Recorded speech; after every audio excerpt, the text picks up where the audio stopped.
부동산 관련 조세의 납세 의무 성립 확정 시기에 대해서 설명 틀린 거 그랬어요.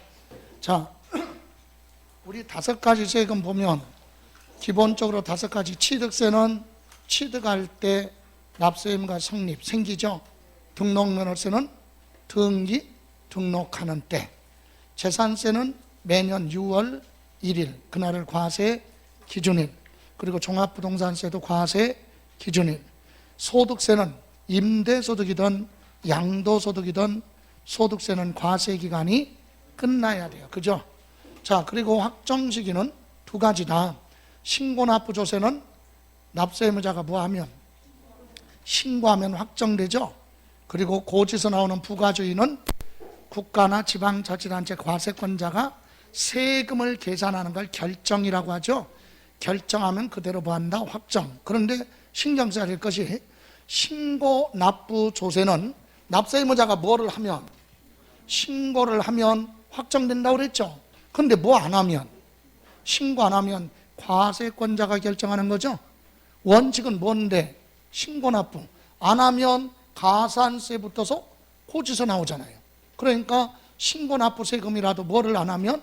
신고를 하지 않으면 부가징수와 똑같이 과세권자가 결정하면 확정이 된다. 요거. 자, 그러면 1번 소득세는 소득이 발생하는 때 납세 의무가 성립. 틀렸죠. 모든 소득세는 기간이 끝나야 돼요. 과세 기간이 끝날 때. 그리고 납세 의무자가 과세표준과세액을 정부에 신고납부니까 신고할 때 확정이 된다. 요건 맞죠? 요 부분은 맞는데, 확정 시기는 맞는데 납세 의무 성립 시기가 틀렸다. 그래서 납세 의무 성립 시기는 뭐라고요? 납세 의무 성립 시기는 소득이 지급한 발생하는 때가 아니라 뭐? 과세 기간이 끝날 때 납세 의무가 성립한다. 다음 2번 종합부동산세는 과세 기준이 6월 1일 날이 되면 납세 의무가 성립되고, 맞죠? 원칙적으로 과세관청이 과세표준과세액을 결정할 때 확정이 된다. 요까지 맞아요. 원칙이 고지서 나오니까. 그런데 다만 납세 의무자가 뭐를 하면? 신고납부하겠다 이렇게 선택을 하면 신고납부로 가죠. 그때는 납세 의무자가 뭐 하면? 신고하면 뭐한다? 확정이 된다. 맞죠? 예. 2번 맞습니다. 예. 다음 3번 취득세는 과세 물건을 취득하는 때 납세 의무가 생겨요. 성립. 그리고 신고납부니까 납세 의무자가 뭐 할 때? 신고할 때 뭐한다? 확정이 된다. 만약에 취득세인데 신고를 안 했다면 과세권자가 결정할 때 확정이 되겠죠. 그죠? 다음 4번 등록면허세는 재산권 기타 등기 등록하는 때 납세 의무가 뭐한다? 성립하고, 맞죠? 그리고 신고납부조세니까 신고할 때 그대로 뭐 확정이 된다. 맞습니다. 그럼 5번 재산세는 고지서 나오니까 과세 기준일이 되면 납세 의무가 뭐하고? 성립, 생기고, 과세권자가 과세표준과세액을 뭐하면? 결정하면 뭐할 때?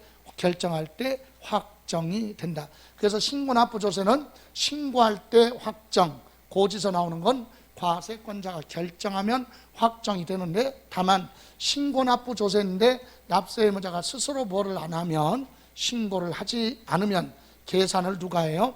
과세권자가 결정을 하면 그때는 뭐한다? 확정이 된다. 그죠? 예. 그래서 틀린 거 몇 번? 1번. 예. 다음 2번 갑니다. 지방세법상 취득세 취득시기 설명으로 틀린 거 1번 연부로 취득한다는 얘기는 대금을 2년 이상 나눠서 주는 거잖아요. 그래서 연부취득은 한꺼번에 취득세 내는 게 아니라 1년에 한 번씩 줄 때마다 취득세 내죠. 그래서 취득한 시기도 언제? 1년에 한 번씩. 사실상 뭐 연부금 뭐하는 날? 지급하는 날 취득해. 그런데 이때 총액이 얼마? 50만 원 이하 물건은 면세점이니까 취득세 안 내죠. 그래서 50만 원을 초과하는 것이라면 사실상 연부금 주는 날 취득한 걸로 본다. 여기까지 맞아요. 그죠? 그런데 취득하기 전에 등기 등록한 경우는 등기 등록한 날에 부한 걸로 취득한 걸로 본다.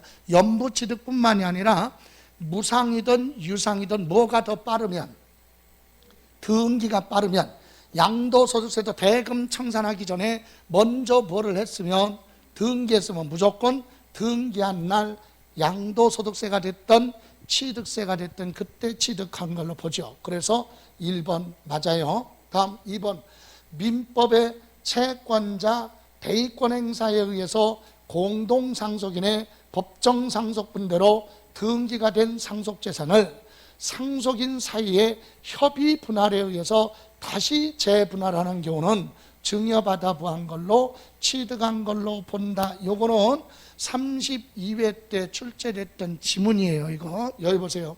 자, 갑이라는 사람이 사망을 합니다. 그럼 예를 들어서 자녀가 3명이 있다. 첫째, 둘째, 셋째가 있는데 여기가 지분이 유언장에 50%, 여기는 40%, 여기가 10%라고 하면 셋째는 불만이 크지요. 어쨌든 이렇게 해서 뭐를 했어요? 상속 등기가 됐죠. 그러면 이 사람 재산이 얘들 앞으로 뭐가 됐어요?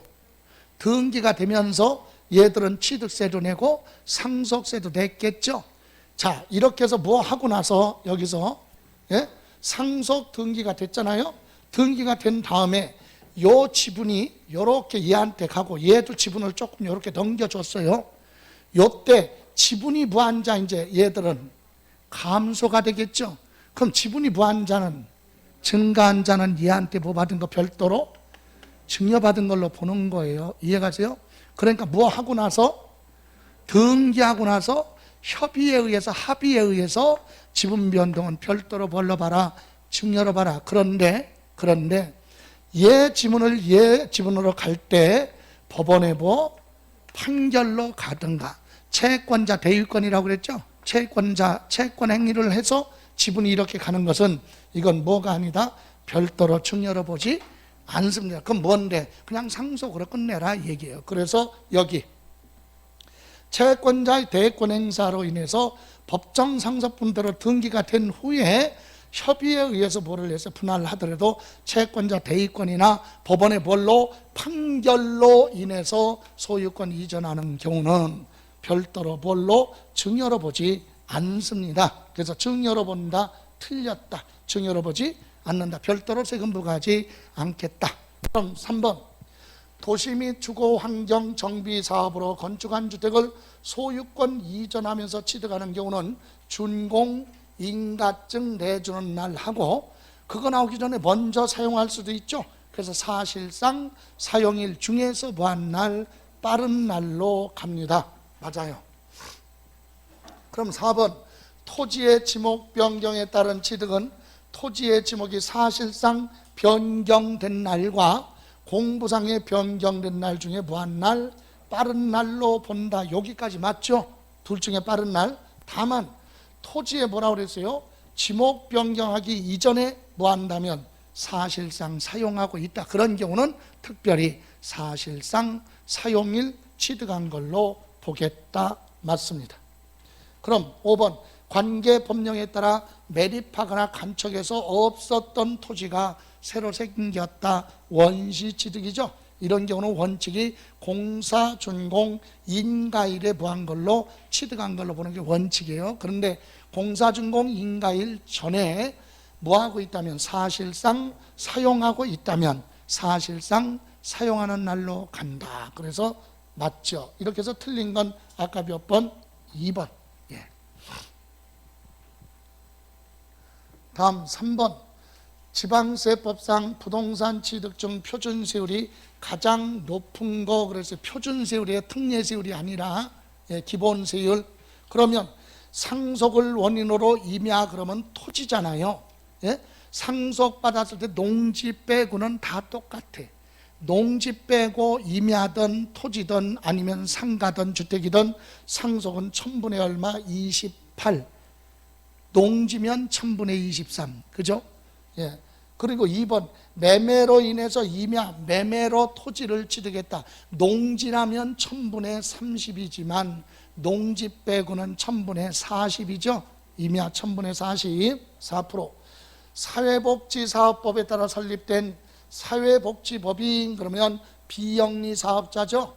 영리를 추구하지 않는 이런 사업자가 증여 기부 받았을 때는 1000분의 35가 아니라 세부담을 줄여주죠. 1000분의 28.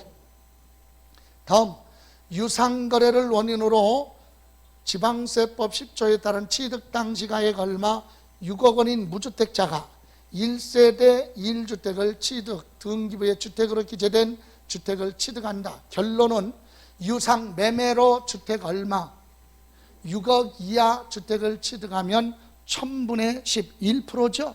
1000분의 10, 1%. 6억 초과 9억 이하는 물어보지 않아요. 계산해야 되니까. 그런데 9억을 부할 때는, 초과할 때는 1000분의 30, 3%죠. 그래서 1%. 예. 다음, 신축을 원인으로 건물을 새로 지었어요. 그러면 원시취득이죠.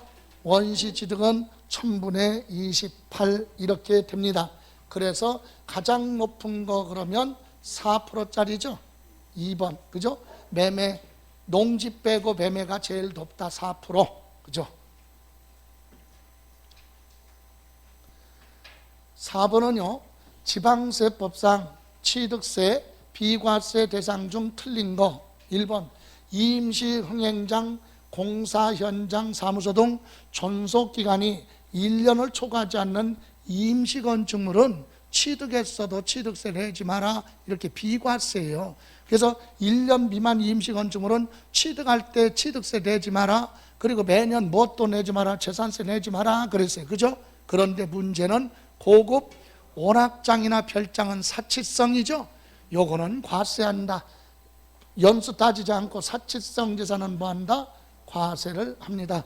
별장이나 고급 오락장으로 사용하거나 그런 목적이라면 그건 과세. 그럼 2번, 징발재산 정리에 관한 특별조치법 또는 국가보유에 관한 특별조치법 폐지 법률에 따라서 동원 대상 지역 내 수용됐던 부동산을 사용할 수 없게 돼서 다시 취득하는 것, 이런 건 환매권으로 보고 법률에 의한 환매권이다. 그래서 비과세 혜택을 주죠. 그래서 이거는 비과세 대상 맞습니다. 답은 몇 번? 요거 맞아요. 비과세. 여기 보세요. 이게 무슨 말입니까? 시험에서 그냥 환매권 하지 않고 이걸 법률에 의한 환매권이라고 그랬는데, 예를 들어 이런 거 있었어요. 저기 강원도에서 몇 년 전에 동계올림픽 평창에서 할 때 고속도로를 서울에서 그쪽 양양 쪽으로 가는 거 해야 사람들이 많이 갈 거 아닙니까? 그래서 몇 년 전에 여기 의정부, 서울에서 의정부 가는 사패산에 터널 공사를 하려고 하는데, 터널 공사를 하면 도로가 직선으로 가니까 빨리 단축해서 갈 수 있겠죠. 그래서 여기 있는 토지를 국가가 국책사업으로 이거 뭐합니까? 토지 소유자한테 수용, 뭐 주고? 보상금 주고 뭐 했어요? 수용을 했어요. 그래서 이제 공사를 시작하려고 하는데 공사 중지 가처분 소송이 들어옵니다. 여기에 터널 공사를 하지 말아라. 생명의 위협을 느끼니까. 누가? 도룡령이나 뱀이나 개구리, 얘네들이 소송을 제기했어요. 여기라 뭐를 하면, 터널 공사를 하면 생태계가 망가지잖아. 그러니까 소송을 제기를 했습니다. 그런데 얘들은 말을 못하네. 얘들이 말을 통하는 게 누구냐? 지율 스님이라고 있어요. 우리나라 환경가 스님인데 여자 스님. 예? 우리나라의 도룡령 소송 제1인자, 환경에 관심 많은 분이지. 그분을 통해서 대리인으로 소송을 제기했어요. 일단은 접수가 되면 공사가 뭐예요? 중지가 되네. 그래서 결론은 도룡령이가 졌어요. 그래서 터널이 생겼잖아요. 만약에 도룡령이가 뭐 했다면 이 사업할 수 없죠. 그럼 갑은 여기에 뭐 했어? 부동산을 돈 받고 수용했죠. 그런데 이 사업이 폐지가 되니까 국가에서는 이거 어떻게 쓸모없으니까 다시 빨리 처분해야죠. 이게 징발재산 정리 특별조치법이라고 그래요. 징발한 거 처분해야 되잖아. 불필요하니까. 그때 과거에 뭐 했던 사람, 땅 소유자 수용당한 사람이죠. 그 사람한테 너 이거 다시 사면 너 취득세 내지 마. 비과세 혜택 줄게. 그런데 얼마 줬어요? 보상금 예를 들어서 10억 줬어. 예? 보상금 얼마 줬었어요? 10억. 근데 이걸 10억 주고 다시 사. 그러면 얘가 사? 안 사. 이미 썼는데. 그죠? 그래서 너 이거 절반 5억 주고 살래? 그럼 살 수 있겠죠? 그래서 수용당했던 게 사용할 수 없게 돼서 다시 취득하는 건 환매권이 아니야 원래는. 그런데 뭘로 보고? 법률에 의한 환매권이라 그래서 얘한테도 취득세 내지 마라. 이게 비과세거든요. 예, 그래서 법률 이렇게 딱 나오면 이거 징발재산금리 이건 비과세입니다. 그죠? 비과세 그런 뜻이에요. 그래서 여러분 이거 공사가 한번 중단되는 바람에 3년 동안 중단됐어요. 소송이 들어와서. 그래서 경제적 손실 5천억인가 손실 발생했잖아. 손실. 공사가 늦게 되니까. 그러면 여기 공사가 중단되니까요. 참고로 여기에 도룡령 때문에 여기 하청 계약한 사람들 있죠. 하청업자 다 문 닫았잖아. 예? 출줄이 도산하잖아. 사업을 계속해야 되는데 안 하니까. 그래서 하여튼 이 인터넷 딱 치면은요, 지율 스님은 저기 경상도 첨성산이라는 데도 있어. 거기서도 터널 공사할 때 또 도룡령을 대신해서 또 소송을 제기해. 그래서 환경 전문가예요, 그분이. 이름도 안 까먹어. 자, 여기 보세요. 자, 그래서 비과세가 3번 갑니다. 신탁법 그랬잖아요. 그럼 무슨 재산? 신탁 재산은 맡긴 사람을 뭐라고 하죠? 위탁자. 맡아서 관리하는 수탁자 간의 이전은 무조건 뭐야? 비과세잖아. 그죠? 위탁자하고 누구? 수탁자 간의 소유권 이전은 뭐다? 비과세. 이해가세요? 예. 취득세 부과하지 않아요. 그런데 이거랑 비슷한 게 있네. 여기 보세요. 신탁법에 맡긴 사람 위탁자, 맡아서 관리하는 사람 누구? 수탁자. 얘 부동산을 이렇게 맡겼잖아요. 그럼 얘 부동산이 여기로 오죠? 그러면 뭐라 그래? 신탁법의 신탁재산이 위탁자로부터 누구 앞으로? 수탁자 앞으로 소유권 이전. 너 취득세 내지 마. 비과세요. 중도의 계약이 해지되거나 만기가 되면 여기 부동산이 원래 소유자한테 되돌아가죠? 그때 너도 뭐야? 취득세 내지 마. 이거죠? 그러니까 위탁자와 수탁자 간의 거래는 매매 거래가 아니에요. 근데 이거랑 비슷한 게 얘가 재산을 맡겼어요. 얘가 재산을 맡겼으면 이제 매달 뭐 받아야 돼? 수탁자로부터 수익, 이익 받아야죠. 그리고 만기가 되면 이 부동산 다시 뭐 해야 돼? 만기가 되면 되돌려 받을 이런 권리를 얘가 가지고 있잖아요. 이 권리를 지 아들한테 넘겨주면, 예? 이 권리를 얘한테 넘겨주면 뭐라고 그래? 얘를 뭐라고 불러요? 아들이기 전에 뭐라고 한다? 위탁자야.